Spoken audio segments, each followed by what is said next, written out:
Hello friend, welcome to the channel solution. आज के इस वीडियो में हम बात करने वाले हैं movement of substance across the cell membrane, यानी कि कोई भी सब्सटेंस सेल के बाहर से अंदर या अंदर से बाहर कैसे किन किन तरीकों से मूव करता है। इससे पहले कि हम आज के टॉपिक के बारे में बात करना शुरू करें, मैं आपसे दो एग्जांपल पूछता हूं। अगर आप स्विमिंग करते हैं और नदी की धारा लेफ्ट से राइट की ओर मूव कर रही है और आप नदी की धारा के साथ साथ बहते हैं, तो मुझे नहीं लगता कि आपको कोई एनर्जी लगानी पड़ती है। बट अगर आप नदी की धारा के विपरीत बहना चाहते हैं तो आपको काफी एनर्जी लगानी पड़ेगी। दूसरा एग्जांपल ले लीजिए, आप साइकिल पे हैं और आप किसी ऐसी जगह से गुजर रहे हैं जहां पे काफी लंबा स्लोप है, मतलब ढलान है, तो आप आराम से साइकिल पे बैठे रहते हैं, आपको पैडल चलाने की जरूरत नहीं पड़ती और बड़ी आसानी से बल्कि स्पीड से आप आगे निकल जाते हो। लेकिन दूसरी तरफ उसका उल्टा सोचिए कि अगर आप उसी स्लोप से उतर तो गए और वापस जाना हो आपको घर की तरफ, तो उस स्लोप पे साइकिल चढ़ाने के लिए आपको कितना एनर्जी लगाना पड़ेगा? आपको एनर्जी लगाना पड़ेगा ना, बहुत ज्यादा, नॉर्मल की तुलना में। तो ये दोनों तरह के एग्जांपल हमको ये दिखाते हैं कि अगर हम किसी भी चीजों के कंसंट्रेशन के साथ में बहते हैं तो हमको एनर्जी लगाने की जरूरत नहीं पड़ती। बट अगर हम किसी के कंसंट्रेशन के अगेंस्ट या विद द फ्लो के अगेंस्ट बहते हैं या जाना चाहते हैं तो हमको एनर्जी लगानी पड़ेगी। क्यों? जब आप स्लोप में साइकिल पे बैठे थे तो आप पैसिवली बैठे थे, आराम से बैठा, हैंडल पकड़ा और कुछ नहीं किया, आपने एक रत्ती पैडल चलाया, कोई एनर्जी अप्लाई नहीं करी। बट जैसे ही स्लोप के उल्टा आप चढ़ना पड़ा आपको ऊपर की ओर, तो आपने पूरी एनर्जी लगा दी, ऐंठना शुरू कर दिया पैडल को, खड़े होकर के विद प्रेशर बहुत सारा पसीना बहा दिया चढ़ने के लिए। तो वहां पे आपने क्या लगाया? वहां पे आपने एनर्जी लगाया। एनर्जी लगाने के लिए आपको क्या होना पड़ा? आपको एक्टिव होना पड़ा। तो ये दो एग्जांपल क्लियर करते हैं कि आज हम जिस टॉपिक के बारे में बात करने वाले हैं, ये टॉपिक है active transport for the movement of substance across the cell membrane. अब ये एक्टिव ट्रांसपोर्ट क्या है? एक ऐसा ट्रांसपोर्ट सिस्टम जिसमें एक्टिव यानी कि एनर्जी लगानी पड़ती हो, वो सिंपली कहलाता है एक्टिव ट्रांसपोर्ट। डेफिनेशन भी यही कहता है, movement of substance against their concentration gradient. Against word पे आप थोड़ा फोकस करिए, अगेंस्ट कह रहा है मतलब ऑपोजिट कह रहा है, किसके? Against their concentration gradient. और इसी को हम समझ सकते हैं अप हिल। आपने पैसिव में देखा था, हमने लिखा था डाउन हिल, और यहां पे लिखा है up hill. Against their concentration gradient, यानी कि अगर ज्यादा से कम है तब तो सीधा सीधा पैसिव है, लेकिन अगर कम से ज्यादा की ओर बढ़ना पड़ा तो वहां पे आपको लगानी पड़ेगी एनर्जी। और यही है हमारा एक्टिव ट्रांसपोर्ट। बहुत सिंपल सा है नाम से लेकर के। अब यहां पे देखिए मूवमेंट कैसे हो रहा है, लोअर टू हायर कंसंट्रेशन। याद रखिएगा, सब कुछ उल्टा हो जाता है जब आप बात करते हो एक्टिव की। लोअर टू हायर, कम से ज्यादा की ओर आपको एनर्जी लगानी पड़ रही है मूव करने के लिए। अब देखिए जो इंपॉर्टेंट पॉइंट्स लगे हुए हैं वो भी हम देख लेते हैं। इस वीडियो के दो पार्ट बनेंगे, पहला पार्ट और इसी वीडियो के अंदर दूसरा पार्ट आप देखोगे। और इन सब के एमसीक्यूज अगर ऑनलाइन ऑफलाइन नोट्स आप देखना चाहते हो तो डाउनलोड करिए हमारा सॉल्यूशन फार्मेसी का ऐप के स्टोर सेक्शन में जाकर के सॉल्यूशंस बेस्ट एवर जो कोर्स है इसे आप सब्सक्राइब करिए, आपको बहुत कुछ मिलने वाला है और वो भी आप जरूर देखिएगा। नेक्स्ट पॉइंट कहता है substance that are actively transported across the membrane. ऐसे सब्सटेंस के एग्जांपल जो एक्टिव तरीके से सेल के अक्रॉस द मूवमेंट करते हैं, उनमें क्या क्या आते हैं? उनमें बेसिकली हमारे आयंस आ जाते हैं, जिनके कुछ एग्जांपल अगर आप पूछोगे तो sodium ion, potassium ion, hydrogen ion, calcium ion, और इनके साथ साथ कुछ बेसिक मैक्रोमोलिक्यूल होते हैं, अमाइनो एसिड एंड ग्लूकोज। ये एक्टिव ट्रांसपोर्ट सिस्टम को फॉलो करके मूव करते हैं। यहां पे अगर आप देखोगे आने वाले बोर्ड में हम देखेंगे कि movement of sodium and potassium का कैसे कैसे होता है, इसको भी समझाने की कोशिश करी गई है डायग्राम के साथ में। आगे बढ़ते हैं। जो देखिए एक्टिव ट्रांसपोर्ट सिस्टम कितने टाइप का होता है, तो हम क्लासिफाई कर सकते हैं इस एक्टिव ट्रांसपोर्ट सिस्टम को दो मेन टाइप में। पहला है आपका प्राइमरी एक्टिव ट्रांसपोर्ट सिस्टम, दूसरा है आपका सेकेंडरी एक्टिव ट्रांसपोर्ट सिस्टम। ये दोनों एक्टिव ट्रांसपोर्ट सिस्टम के एक सब टाइप हैं। तो पहले हम देख लेते हैं हमारा प्राइमरी एक्टिव ट्रांसपोर्ट सिस्टम। याद रखिएगा सीक्वेंस बहुत इंपॉर्टेंट है, क्योंकि ये सारे नॉलेज जो आज के टॉपिक में आप पढ़ रहे हो वह आपको आने वाले सेमेस्टर में फार्माकोलॉजी में बहुत बहुत ज्यादा काम आने वाला है। So, primary active transport क्या है? Energy is directly obtained from the hydrolysis of ATP। Energy की जरूरत पड़ेगी तभी तो वह एक्टिव है, ये तो हमने डिस्कस किया।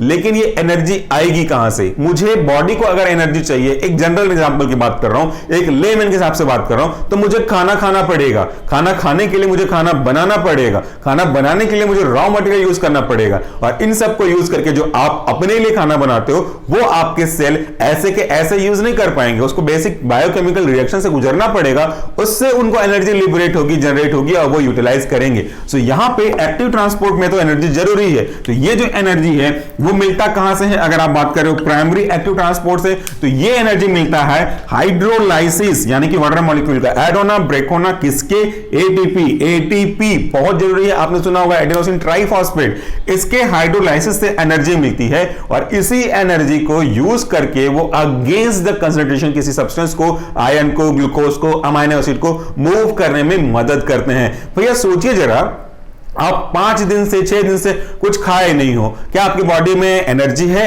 और अगर आपकी बॉडी में एनर्जी नहीं है तो आप अप हिल तो छोड़िए, स्लोप के ऊपर तो छोड़िए, नॉर्मल प्लेन पे भी साइकिल चला पाएंगे अच्छे से? शायद क्या नहीं। लेकिन आपकी बॉडी में फुल एनर्जेटिक है, एनर्जी ड्रिंक भी पिया हुआ है, अच्छा से खाना भी खाया हुआ है, तो आप अप हिल को भी आराम से स्लोप चढ़ा दोगे। मतलब क्या है, आपको चाहिए एनर्जी, और वो एनर्जी चाहिए किसी न किसी फॉर्म में। तो हमारी बॉडी यहां से एटीपी के हाइड्रोलाइसिस से यूज कर रही है।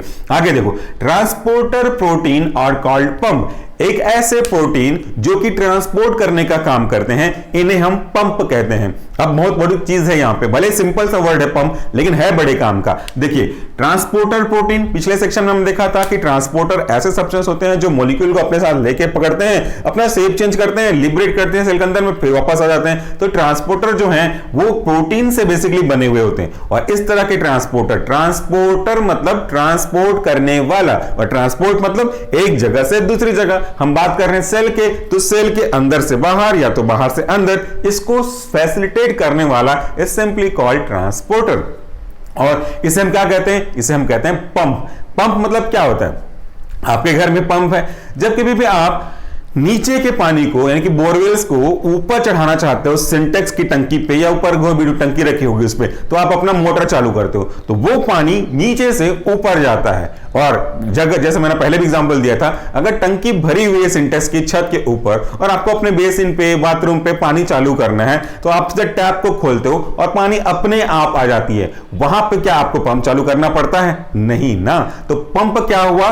पंप एक ऐसा मशीन है जो किसी भी लिक्विड को, अगर आप बात कर रहे हो पानी के रेस्पेक्ट में, तो ठीक है, पानी को against the energy, against the concentration पहुंचा रहा है, नीचे से ऊपर, अगेंस्ट द ग्रेविटेशनल फोर्स ज्यादा अच्छा रहेगा, इसके ऊपर पहुंचा रहा है, तो वो पंप कहलाता है। तो ऐसे ही ट्रांसपोर्ट प्रोटीन जो इस तरह के आयंस को मूव कराने में मदद कर रहा होगा अगेंस्ट द कंसंट्रेशन ग्रेडियंट, ये पंप कहलाते हैं। अब वो किसको ट्रांसपोर्ट कर रहा है उसके हिसाब से कहलाएगा, sodium pump, potassium pump, sodium potassium pump, ऐसे कई चीजें आपको समझ में आ जाएंगी जब आप फार्माकोलॉजी पढ़ना स्टार्ट करोगे कुछ एक सेमेस्टर बाद। इसके बाद आगे बढ़ते हैं। The sodium potassium pump is the most prominent primary active mechanism. हमारी बॉडी में जब कभी भी हम कुछ भी खाना पीते हैं या कुछ खाते हैं, तो उससे कुछ हमको आयंस मिलती है। जैसे एग्जांपल की बात कर लो, अगर आप नमक खाते हो तो नमक मतलब NaCl, इसको ब्रेक करोगे तो क्या टूटेगा? Na++ Cl- में टूटेगा। तो ये जो हमारे इलेक्ट्रोलाइट्स हैं वो हमारे बॉडी के अलग अलग फंक्शन को पूरा करने में काम करते हैं। अगर मेरी बॉडी के अंदर जो ब्लड फ्लो हो रहा है उसके लिए एक ऑप्टिमम प्रेशर चाहिए, तो उसके लिए सोडियम चाहिए। अगर वो प्रेशर बढ़ जाता है, इसका मतलब है कि सोडियम कहीं ना कहीं रिस्पॉन्सिबल है उस बढ़ने के लिए। तभी तो आपके घर में बोलते हैं ना कि अगर बीपी फास्ट हो गया, स्लो ज्यादा हो गया, तो आपको नमक कम खाना चाहिए, मतलब नमक कहीं ना कहीं ब्लड प्रेशर के लिए रिस्पॉन्सिबल है। तो ऐसे ही केस में ये नमक पहुंचाने का काम करते हैं अलग अलग आयन चैनल्स, इनके बारे में हम बात करेंगे। तो यहां पे देखिए एक एग्जांपल है sodium potassium pump. Sodium potassium pump मतलब एक ऐसा पंप जो सोडियम को और पोटेशियम को ट्रांसपोर्ट करने का काम करता होगा with against the concentration gradient respectively. और ये जो सोडियम पोटेशियम पंप है ये हमारे बॉडी के लिए बहुत ही इंपॉर्टेंट में से एक पंप है, जिसकी इन्वॉल्वमेंट काफी जगह होती है, बहुत यूजफुल फिजियोलॉजिकल पार्ट को प्ले करने में करता है। आगे बढ़ते हैं। द प्लाज्मा मेम्ब्रेन यानी कि सेल मेम्ब्रेन बोल लीजिए। The plasma membrane maintains a difference in the distribution of ion between two side. ये जो हमारा सेल का दो साइड सेल है अगर, तो सेल के बाहर कहलाया जाएगा एक्स्ट्रा सेल्यूलर, सेल के अंदर कहलाया जाएगा इंट्रा सेल्यूलर। तो ये एक्स्ट्रा सेल्यूलर और इंट्रा सेल्यूलर किसके रेस्पेक्ट में कहलाए? भैया मेम्ब्रेन होगा तभी तो कहलाएगा। देखिए अभी मैंने कुछ इशारा नहीं करा, यहां पे पूरा हवा भरा पड़ा है, तो हवा में अब यहां पे एक्स्ट्रा या इंट्रा का तो कोई लॉजिक ही नहीं होता। हाँ, अब अगर मैं एक ऐसा शेप बना दूं, अब आप कहूं कि इसके मेरी उंगलियों के अंदर इंट्रा और उंगलियों के बाहर एक्स्ट्रा सेल्यूलर, तो आप आसानी से समझ जाओगे। तो इंट्रा और एक्स्ट्रा में सेपरेशन कौन करता है? हमारा सेल मेम्ब्रेन या तो प्लाज्मा मेम्ब्रेन, और यही सेपरेशन के लिए बहुत ही महत्वपूर्ण है। आगे देखिए, typically potassium present intra cellularly and sodium present extra cellularly. ये आपको काम आएगा कॉलेज में बहुत ज्यादा। जनरली आप बात करते हो तो ये जो पोटेशियम है वो सेल के अंदर पाया जाता है, और ये सोडियम के साथ जो हमारा एक और महत्वपूर्ण पार्ट होंगे आगे जाकर के, जो सोडियम है वो सेल के बाहर पाया जाता है। तो इनका मूवमेंट होगा, कैसे होगा वो भी देख लीजिए। These ion to diffuse down their concentration gradient, इनको अपने कंसंट्रेशन ग्रेडियंट के डाउन में मूव करना होगा, मतलब पोटेशियम को आउट एंड सोडियम को इन आना होगा। भैया अब चीज लॉजिक लगाइए, ये पोटेशियम कहां पे है, टिपिकली प्रेजेंट इंट्रासेल्युलरली। अब इसको कहां जाना है, इसको बाहर जाना है, तो अंदर ज्यादा है बाहर कम है, तो अगेंस्ट द कंसंट्रेशन हो रहा है यहां पे चीजों को देख करके, तो इनको मूव करना है, इसके रेस्पेक्ट में मूव करना है, और इसके हिसाब से हमको यहां पे एनर्जी की जरूरत पड़ेगी आने वाले समय में। आगे देखिए, thus to maintain their concentration gradient, और इस तरीके से इनके कंसंट्रेशन ग्रेडियंट को कितना अंदर चाहिए कितना बाहर चाहिए, इनको मेंटेन करने के लिए सोडियम पोटेशियम पंप बहुत ही अच्छे तरीके से काम करता है, कॉन्स्टेंटली काम करता है to pump out the sodium across the membrane in the exchange with potassium. तो सोडियम का जो एक्सचेंज है वो पोटेशियम के रेस्पेक्ट में एक्सचेंज करने के लिए किया जाता है। यहां पे हमको ये चीज देखना रहता है कि कैसे चीजों को मूव कराया जाए, किसके कैसे, उसके लिए एनर्जी जरूरत पड़ेगी, और यहां पे आपका सोडियम पोटेशियम पंप काम कर रहा है। अगला पॉइंट कहता है द ट्रांसपोर्टर प्रोटीन, जो प्रोटीन बेसिकली ट्रांसपोर्टर का काम करता है, यानी कि एक ऐसा प्रोटीन जो सब्सटेंस को ट्रांसपोर्ट करने का काम करता है, इन sodium potassium pump has 6 binding site. ये आपके लिए बहुत इंपॉर्टेंट क्वेश्चन है, मल्टीपल चॉइस क्वेश्चन के रूप में तो पूछेगा ही, कॉम्पिटिटिव एग्जाम में भी पूछेंगे। ऐसा प्रोटीन जो ट्रांसपोर्टर का काम करता है, उसके अंदर एग्जांपल है आपका सोडियम पोटेशियम पंप। इसके पास 6 बाइंडिंग साइट होते हैं। बाइंडिंग साइट मतलब जहां पे कोई आयन या कोई मॉलिक्यूल जाकर के बाइंड हो सकता है। इस 6 में से जो 3 होता है वो सोडियम के ट्रांसपोर्ट करने के लिए होता है टुवर्ड द साइटोप्लाज्म, मतलब सेल के अंदर सेल के लिए होता है, और यहां पे 2 जो है वो पोटेशियम के लिए होता है toward the extra cellular fluid, यानी कि बाहर की ओर होता है, और इसमें से एक जो होता है वो एक स्पेसिफिक एंजाइम जिसको हम एटीपेज कहते हैं, एटीपीएज इज रिप्रेजेंटिंग एंजाइम, इसके लिए होता है। ये आपके लिए बहुत ही महत्वपूर्ण क्वेश्चन हुआ। चलिए आगे के एक और इंपॉर्टेंट पॉइंट देखते हैं सेकंड व्हाइट बोर्ड सेक्शन पे। तो इस वाले व्हाइट बोर्ड सेक्शन में हम बात करने वाले हैं mechanism of action of sodium potassium pump. पहले वाले व्हाइट बोर्ड सेक्शन के कुछ बेसिक पॉइंट को हम वापस से रिकॉल करते हैं। 3 सोडियम आयन प्रेजेंट होते हैं साइटोप्लाज्म में, और वो अपने सोडियम के बाइंडिंग साइट पे बाइंड होते हैं। वैसे ही 2 potassium ion outside the cell present होते हैं, और वो भी अपने रेस्पेक्टिव बाइंडिंग साइट पे बाइंड होते हैं। ये बाइंडिंग साइट आपके ट्रांसपोर्टर प्रोटीन में होते हैं जो कि ट्रांसपोर्ट करने का काम करेंगे। जैसे ही सोडियम या तो पोटेशियम आयन अपने एक्टिव साइट पे बाइंड होता है, वो सोडियम पोटेशियम पंप के रेस्पेक्ट में एटीपेज को एक्टिवेट कर देते हैं, और जैसे ये एटीपेज एक्टिवेट होता है ये आगे जाकर के ट्रिगर करता है हाइड्रोलाइसिस को, और इस हाइड्रोलाइसिस के प्रोसेस के थ्रू जो एटीपी है वो हमारे एडीपी में कन्वर्ट हो जाता है, और इसके कारण से 1 हाई एनर्जी फॉस्फेट ग्रुप यहाँ पे रिलीज होता है, जो कि आप अपने डायग्राम पे देख भी रहे हैं। जब ये एनर्जी लिबरेट होगी तो उसके बाद कुछ ना कुछ यहाँ पे कन्फर्मेशनल चेंजेस होंगे आपके ट्रांसपोर्टर प्रोटीन में, जिसे हम पंप भी कहते हैं। और बिकॉज ऑफ इट, यानी कि इसी कन्फर्मेशनल चेंजेस के कारण से इंट्रासेल्युलर जो साइट था सोडियम आयन का, वो बाहर की ओर मूव करता है, बाहर की ओर फेस करता है, और बाहर का जो फेस था वो अंदर की ओर मूव करता है, और इन्हीं दोनों के कारण से हमारे जो मूवमेंट है आयंस के वो हो पाते हैं। अब इसके बाद डिसोसिएशन होगा और रिलीज होगा आयन का, और इसके बाद ये सोडियम है वो अपने आउटसाइड ऑफ द सेल में रिलीज हो जाएगा, और वैसे ही जो पोटेशियम है वो आउटसाइड से इनसाइड रिलीज हो जाएगा। ये कुछ बेसिक कॉन्सिक्वेंस थे जिसे हमने पहले व्हाइट बोर्ड सेक्शन से लिया हुआ है। अभी आप इसी डायग्राम में देख सकते हैं, स्टार्टिंग के स्टार्ट करें अगर आप फेज में, तो इसको पहले समझ लीजिए। ये हमारे सेल मेम्ब्रेन है, फॉस्फोलिपिड बाइलेयर का बना हुआ होता है, और यहाँ पे जो बीच में कुछ इस तरह का स्ट्रक्चर आप देख रहे हैं, एक डंबल जैसा स्ट्रक्चर, इस स्ट्रक्चर को हम लोग बोल सकते हैं ट्रांसपोर्टर प्रोटीन, क्योंकि यही आगे जाकर के आपके सब्सटेंस को ट्रांसपोर्ट करने का काम करेगा। So this is called transporter protein. यहां पे देखिए आपका सोडियम है, और ये जो सोडियम है वो आपके सेल के अंदर है, साइटोप्लाज्म में है बेसिकली। तो ये जो सोडियम है अपने रेस्पेक्टिव साइट पे जाकर के बाइंड होगा। यहां पे सोडियम 3 है तो 3 बाइंडिंग साइट होंगे। फिलहाल डायग्राम में केवल एक ही को रिप्रेजेंट किया जा रहा है।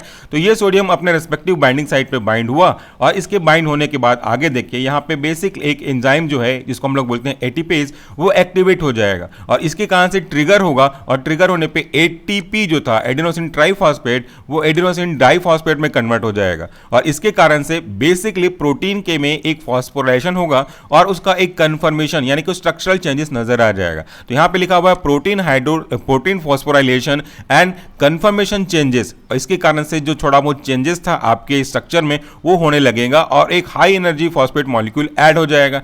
इसके बाद क्या हो रहा है वो यहाँ पे आप देखिए, ये दोनों चीजें तो आपको स्ट्रक्चरल वाइज पूरी अंतर नहीं दिखा पा रही हैं।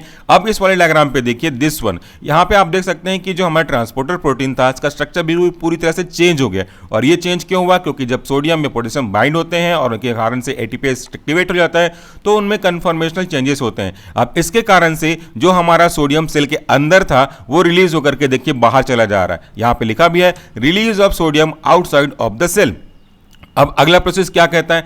अब ये तो सोडियम अंदर से बाहर चला गया, वैसे ही हमने देखा कि कुछ पोटेशियम, 2 पोटेशियम सेल के बाहर भी पाए जाते हैं, तो इस पे भी पोटेशियम का बाइंडिंग साइट होगा। इस वाले साइट पे just for representation point of view आपने देखा सोडियम बाइंडिंग साइट है। अब हमारे इस ट्रांसपोर्टर के, प्रोटीन ट्रांसपोर्टर कह लीजिए या सोडियम पोटेशियम पंप कह लीजिए, इस पे 2 पोटेशियम के बाइंडिंग साइट होते हैं। तो पोटेशियम जो है अपने रेस्पेक्टिव इस बाइंडिंग साइट पे आकर के बाइंड होता है और यहाँ पे जो पहले फॉस्फोराइलेशन हुआ था उसका हो जाता है डीफॉस्फोराइलेशन और वापस से स्ट्रक्चरल चेंज होने लगेगा। तो डीफॉस्फोराइलेशन होगा तो फॉस्फेट मॉलिक्यूल यहां से रिलीज हो जाएंगे, लिबरेट हो जाएंगे और कन्फर्मेशनल चेंज होगा, यानी कि स्ट्रक्चरल चेंज होगा और इसके कारण से जो बाहर का पोटेशियम था वो सेल के अंदर आने लगेंगे। और फाइनली इस वाले डायग्राम पे आप देखिए कन्फर्मेशनल चेंज आपको पूरी तरह से नजर आ रहा है। कैसे चेंज नजर आ रहा है? पहले भी वही था, अब आखिरी में भी वही है, बीच में पूरे चेंजेस नजर आ रहे हैं। तो अल्टरनेटिवली इसके रेस्पेक्ट में जो पहले था उससे चेंज हुआ और ये जो पोटेशियम पहले बाइंड हुआ था बाहर वाले साइड पे, अब वो देखिए पोटेशियम अंदर आ गया। That means release of potassium to the inside the cell. तो इस तरीके से हमारे जो प्रोटीन मॉलिक्यूल्स थे, कैरियर मॉलिक्यूल थे, ट्रांसपोर्टर मॉलिक्यूल थे या कहूं कि सोडियम पोटेशियम पंप थे, इन्होंने अपने स्ट्रक्चरल चेंजेस किए और इसी तरीके के स्ट्रक्चरल चेंजेस के कारण से जो सोडियम सेल के अंदर था इसे बाहर पहुंचाया अगेंस्ट द कंसंट्रेशन ग्रेडियंट और जो पोटेशियम बाहर था उसे अंदर पहुंचाया वहां भी अगेंस्ट द कंसंट्रेशन ग्रेडियंट। यहां पे भी आप देख सकते हैं 2 इमेज को मैंने जूम किया हुआ है जिसमें आप कन्फर्मेशनल चेंजेस देख सकते हैं। बिल्कुल सेम है जो आपको समझाया था लेफ्ट साइड वाले में, बस आपको स्ट्रक्चर के चेंजेस को दिखाने के लिए इनको अलग से कट किया हुआ है। यहां पे देखिए बाइंडिंग साइट ऑफ सोडियम है, यहां पे सोडियम बाइंड होगा तो इसका स्ट्रक्चर देखिए कैसा है, ये एक प्रकार से एक कलश जैसा है। अब इसी के कंफर्मेशन चेंजेस होने की वजह से फॉस्फेट वायर के मूवमेंट को मैंने हटा दिया, यहां पे केवल स्ट्रक्चर चेंजेस आपको दिखा रहा हूं। तो यहां पे देखिए इसका जो स्ट्रक्चर है वो चेंज हो गया, जैसे हमने पीछे से उसको कोई पुश किया हो तो पुश करने से ये जो सोडियम है बाहर चला गया हो, जैसे पिचकारी वगैरह होती है। तो इस तरीके से आपने देखा कि सोडियम पोटेशियम पंप यानी कि ट्रांसपोर्टर कैसे सोडियम को और पोटेशियम को ट्रांसपोर्ट करने का काम करता है। Thank you so much for watching this video. अगर आप सबके डाउनलोड करना चाहते हैं स्क्रीनशॉट को, ऑनलाइन ऑफलाइन एमसीक्यूज पार्टिसिपेट करना चाहते हैं तो आप हमारा ऐप डाउनलोड कर सकते हैं और आपका जो डाउनलोड किया हुआ पीडीएफ होगा वो इसी ऐप के अंदर होगा। Thank you so much for watching this video. नमस्कार, टेक केयर।